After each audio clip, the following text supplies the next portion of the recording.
Assalamualaikum warahmatullahi wabarakatuh. Nama saya Latifah Rahab, NPM 18140015 dari kelas 6A PGSD. Di sini saya akan menjelaskan tentang kontra korupsi dan wewenang penegak hukum. Di mana sejak reformasi menggelinding 1998, kemauan politik pemerintah untuk melakukan pemberantasan terhadap kejahatan korupsi telah menjadi program prioritas nyata. Wujud kemauan politik tersebut dibuktikan dengan disahkan Undang-Undang 28 tahun 1999 tentang penyelenggara negara yang bersih, bebas korupsi, kolusi, dan nepotisme, dan Undang-Undang Nomor 31 1999 diubah dengan Undang-Undang Nomor 20 Tahun 2001 tentang pemberantasan tindak korupsi. Selain itu, Undang-Undang Nomor 30 Tahun 2022 tentang korupsi pemberantasan tindak pidana korupsi atau KPK peran sangat strategis. Kemudian, faktor-faktor penyebab dapat menjelaskan fenomena korupsi adalah penyalahgunaan kekuasaan, utamanya terkait dengan faktor rendahnya kesejahteraan. Gaji penegak hukum, terutama polisi, sangat tidak mencukupi untuk satu jaminan hidup yang layak, merupakan fakta yang tidak dapat disangkal. Meskipun faktor penyebabnya tidak harus semata-mata atas alasan kesejahteraan, motivasi memperkaya diri akan tetap relevan sebagai faktor relevan dalam timbulnya kejahatan korupsi. Oleh karena kenyataan secara faktual penyebab korupsi begitu kompleks, maka kebijakan pemerintah harus dilakukan secara terpadu, baik dalam arti pemahaman konseptual maupun secara strategi operasional. Penegakannya di lapangan. Tanpa adanya keterpaduan antara perumusan konsepsi, strategi, dan metode pendekatan, maka peran dan fungsi penegak hukum akan terganggu oleh adanya konflik kepentingan yang tidak dapat dikendalikan. Untuk memberdayakan pentingnya paradigma baru tentang pemberantasan kejahatan korupsi di Indonesia, maka diperlukan adanya alokasi manajemen kewenangan antara KPK dengan institusi penegak hukum atau polisi, jaksa, dan juga pengadilan. Dan kemudian bagaimana upaya yang harus dilakukan agar KPK dan penegak hukum lainnya secara simultan dapat meningkatkan efektivitas dalam melakukan pemberantasan terhadap kejahatan korupsi sebagai kejahatan luar biasa yang pelaksanaannya dilakukan secara optimal dan intensif. Kemudian profesi serta berkesinambungannya, yaitu Undang-Undang Nomor 30 Tahun 2007. Yang pertama, sistem hukum terkait kejahatan korupsi, yaitu kejahatan korupsi yang semula dipandang sebagai kejahatan biasa atau ordinary crime. Masyarakat internasional saat ini sepakat untuk menempatkan kejahatan korupsi sebagai kejahatan luar biasa atau disebut dengan extraordinary crime. Keadaan luar biasa tersebut meniscayakan adanya tindakan dan penanganan secara luar biasa.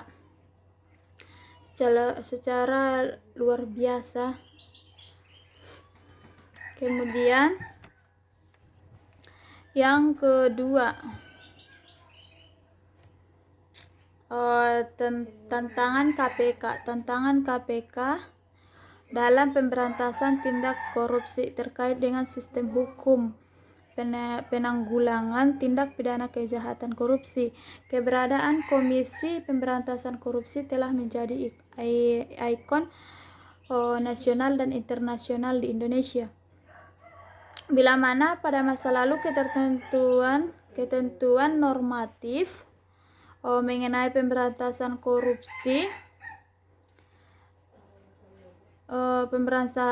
tindak pidana korupsi telah dipandang kurang lengkap peraturan hukumnya. Oleh karena ketiadaan lembaga penegak hukum khusus Special Task Force for Combating Corruption artinya menjadi penyebab utama penegak hukum tindak pidana korupsi menjadi tidak efektif. Kemudian yang ketiga, asas-asas yang dipergunakan KPK dalam menjalankan tugasnya yaitu kepastian hukum, keterbukaan, akuntabilitas, kepentingan umum, dan profesionalitas. Kemudian yang keempat yaitu wewenang KPK yang melebihi penegak hukum. Konvensional adalah terletak pada pasal 6, yaitu mempunyai tugas koordinasi dengan instansi yang wewenang melakukan pemberantasan korupsi. Yang kemudian supervisi terhadap instan yang berwenang dalam melakukan pemberantasan korupsi, melakukan penyelidikan dan penuntutan terhadap tindak pidana korupsi. Yang keempat, melakukan tindakan pencegahan tindak pidana korupsi. Kemudian yang terakhir, melakukan monitor terhadap penyelenggaraan pemerintah negara.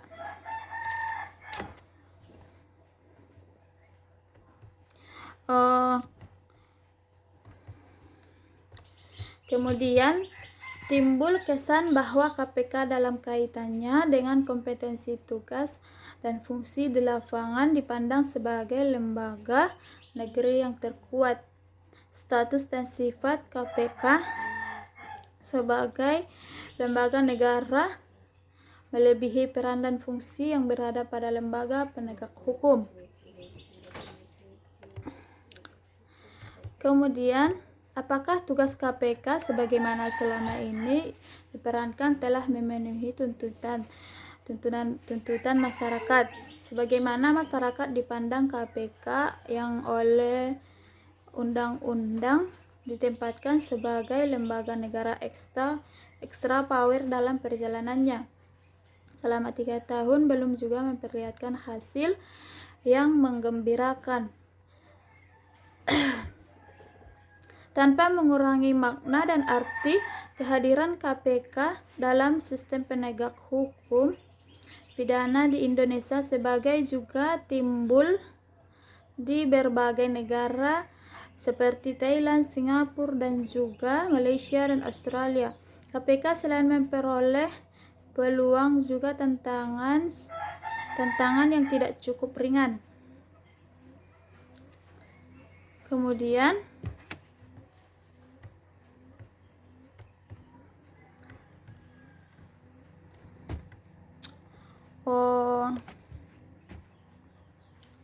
kasus korupsi pengadilan tidaklah cukup mudah. Memang keterlambatan ini juga tidak dapat ditudingkan kepada KPK, sebab sangat tergantung kepada lembaga negara itu sendiri.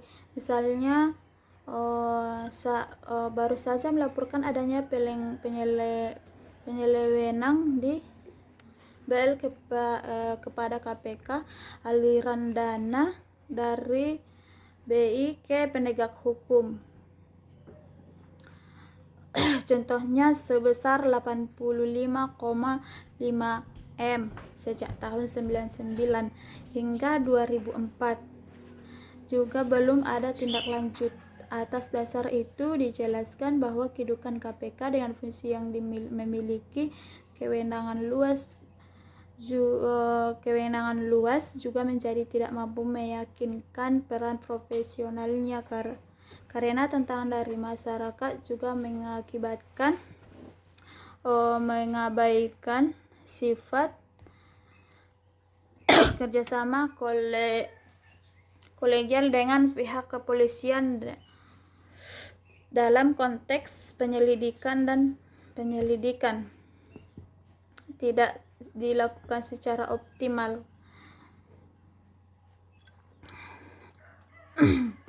Jadi